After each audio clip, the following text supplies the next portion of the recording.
வணக்கம். இலங்கை செய்திகளுடன் நான் நிரோஷன். விரிவான செய்திகளுக்கு முன் தலைப்புச் செய்திகள். குற்ற செயல்கள் மற்றும் அவற்றுடன் இணைந்துள்ள அரசியல் நடவடிக்கைகள் தற்போது நாட்டில் பரவலாக நிலவுவதை அரசாங்கம் முழுமையாக உணர்ந்துள்ளதாக ஜனாதிபதி தெரிவிப்பு. மாகாண சபை தேர்தல்களை உடன் நடத்த அரசிற்கு அழுத்தம் கொடுக்க ஆராயும் நோக்கில் தமிழ் தரப்புகள் ஏற்பாடு செய்யும் சந்தர்ப்பங்களில் பங்கேற்க தாம் தயார். சுமந்திரன் கருத்து. தெற்கில் காணாமல் போனோர் நினைவு தூவிக்கு அருகில் நடைபெறும் நினைவு நிகழ்வில் பங்கேற்குமாறு ஜனாதிபதி அழைத்திருந்த போதிலும் இதுவரை பதில் இல்லை என்று உறவினர்கள் அதிருப்தி. மீண்டும் மெத்தனிய பிரதேசத்திற்கு அழைத்து செல்லப்பட்ட இஷாரா செவந்தி. கஜா குறித்து வெளியாகியுள்ள புதிய தகவல்கள். தொடர்வது விரிவான செய்திகள். போதைப்பொருள் அதனுடன் தொடர்புடைய குற்ற செயல்கள் மற்றும் அவற்றுடன் இணைந்துள்ள அரசியல் நடவடிக்கைகளுக்கு தற்போது நாட்டில் பரவலாக நிலவுவதை அரசாங்கம் முழுமையாக உணர்ந்துள்ளதாகவும் அவற்றின் ஆழமும் பரப்பளவும் தெளிவாக மதிப்பிடக்கூடிய நிலையில் இருப்பதாகவும் ஜனாதிபதி அனுரகுமார திசாநாயக்க தெரிவித்துள்ளார். திருகோணமலை சீனன்குடா விமானப்படை கல்லூரி வளாகத்தில் பிரதம அதிதியாக கலந்து கொண்ட நிகழ்வொன்றில் உரையாற்றும் போது அவர் இதனை வலியுறுத்தினார். இதுவரும் போதைப்பொருள் கடத்தல் அல்லது குற்ற கும்பல்களின் செயற்பாடுகளாக மட்டுமல்லாது அரசியலுடன் ஆழமாக பிணைந்துள்ள பிரச்சனை எனவும் அரசின் சில அமைப்புகள் நேரடியாகவும் மறைமுகமாகவும் இதற்கு பங்காற்றியுள்ளன என்றும் ஜனாதிபதி குறிப்பிட்டார். இந்த ஆபத்தான நிலையமைப்பு தற்போது கிராமப்புறங்களுக்கும் விரிவடைந்துள்ளதாக அவர் சுட்டிக்காட்டினார். இந்த அனர்த்தத்தை தடுக்க கடல் கண்காணிப்பு நடவடிக்கைகள் மிகவும் அவசியமானவை.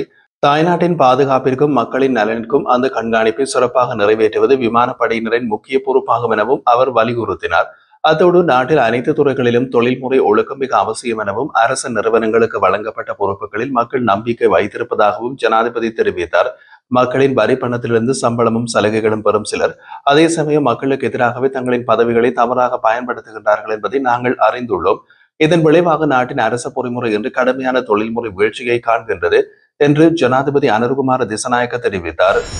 மாகாண சபை தேர்தல்களை உடனடியாக நடத்த அரசாங்கத்திற்கு அழுத்தம் பிரயோகிப்பது குறித்து ஆராயும் நோக்கில் தமிழ் தரப்புகள் ஏற்பாடு செய்யும் சந்திப்புகளில் பங்கேற்க தாம் தயாராக இருப்பதாக இலங்கை தமிழரசு கட்சியின் பொதுச் செயலாளர் M.A. சுமந்திரன் தெரிவித்தார்.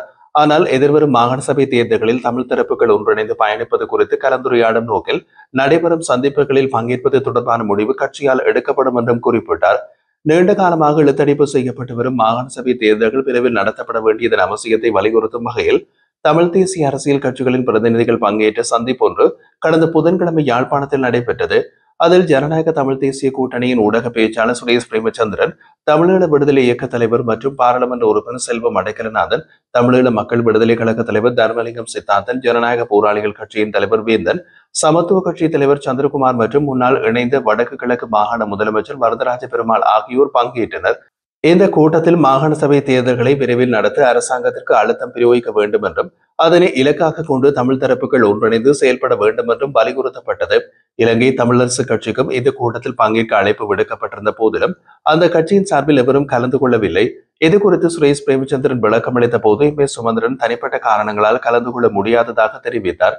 இதனைத் தொடர்ந்து சுமந்திரன் ஊடகங்களிடம் தெரிவிக்கையில் அன்றைய தினம் கொழும்பில் இருக்க வேண்டிய காரணத்தினால் யாழ்ப்பாணத்தில் கூட்டத்தில் பங்கேற்க முடியவில்லை. எனினும் மாகாண சபை தேர்தல்களை விரைவில் நடத்துவதற்கான அழுத்தம் எப்படி பிரயோகிப்பது என்பதையும் அதற்கான நடவடிக்கைகள் என்னவாக இருக்கும் என்பதையும் குறித்து தமிழ் தரப்புகளோடு மட்டுமல்லாமல் கொழும்பில் இருந்து இயங்கும் பல்வேறு அமைப்புகளுடன் ஏற்கனவே கலந்துரையாடல்கள் நடந்து வருகின்றன. அந்த நோக்கத்துடன் தமிழ் தரப்புகள் ஏற்பாடு செய்யும் கலந்துரையாடல்களில் பங்கேற்போம். ஆனால் அவை எதிர்வரும் தேர்தல்களில் ஒன்றிணைந்து செயல்படுவது குறித்து அமைந்த சந்திப்புகள் என்றால் அதில் பங்கேற்பது தொடர்பான முடிவை கட்சியின் ஆலோசனையின் பின்னரே எடுப்போம் என்றும் சுமந்திரன் தெரிவித்தார். சேதுவ ரத்தலுவ பகுதியில் 1989ஆம் ஆண்டு JVP எழுச்சியின் பொதுப்புற சந்தர்ப்பங்களிலும் கொல்லப்பட்டு காணாமல் ஆக்கப்பட்டவர்களை நினைவுகூரும் வகையில் அமைக்கப்பட்ட நினைவு தூபிக்கு அருகில் ஆண்டுதோறும் நடைபெறும் நினைவு நிகழ்வில் பங்கேற்குமாறு ஜனாதிபதி அனுரகுமார திசாநாயக்கவுக்கு அழைப்பு விடுக்கப்பட்டிருந்த போதிலும் இதுவரை எந்தவிதமான பதிலும் கிடைக்கவில்லை என்றும் தெற்கில் காணாமல் போனோரின் உறவினர்கள் கடும் அதிருப்தி தெரிவித்துள்ளனர். 1989ஆம் ஆண்டு JVP எழுச்சியின் போது பல செயற்பாட்டாளர்கள் மற்றும் ஆதரவாளர்கள் கொல்லப்பட்டதோடு பலர் வலிந்து காணாமல் ஆக்கப்பட்டனர். அன்றைய காலகட்டத்தில் சுதந்திர வர்த்தக வலய ஊழியரும் தொழிற்சங்கவாதியுமான H.M. ரஞ்சித் மற்றும் அவரது சட்டத்தரணி ஆகியோர் கொல்லப்பட்டு அவர்களது உடல்கள் ரத்தலுவ பகுதியில் கண்டெடுக்கப்பட்டன. அதனைத் தொடர்ந்து அவர்களை நினைவுகூரும் வகையில் சீதுவ ரத்தலுவ பகுதியில் நிர்மாணிக்கப்பட்ட நினைவு தூவி பின்னர் தெற்கில் வலிந்து காணாமல் ஆக்கப்பட்டோரின் நினைவு சின்னமாக மாறியது. இந்த தூபிக்கு அண்மையில் காணாமல் போனோரின் குடும்பங்களை பிரதிநிதித்துவப்படுத்தி இயங்கும் காணாமல் போனோர் குடும்ப ஒன்றியம் ஒவ்வொரு ஆண்டும் அக்டோபர் 27ஆம் தேதி நினைவு நிகழ்வை ஏற்பாடு செய்து வருகிறது. அதன் தொடர்ச்சியாக இம்முறை நடைபெறவுள்ள நினைவுகூரல் நிகழ்வில் பங்கேற்குமாறு ஜனாதிபதி அனுரகுமார திசாநாயக்கவுக்கு அழைப்பு கடிதம் அனுப்பியிருந்ததாகவும் ஆனால் இதுவரை அதற்கான எந்தவிதமான பதிலும் பெறப்படவில்லை என்றும் காணாமல் போனோர் குடும்ப ஒன்றிய தலைவர் பிரிட்டோ பெர்னாண்டோ தெரிவித்துள்ளார்.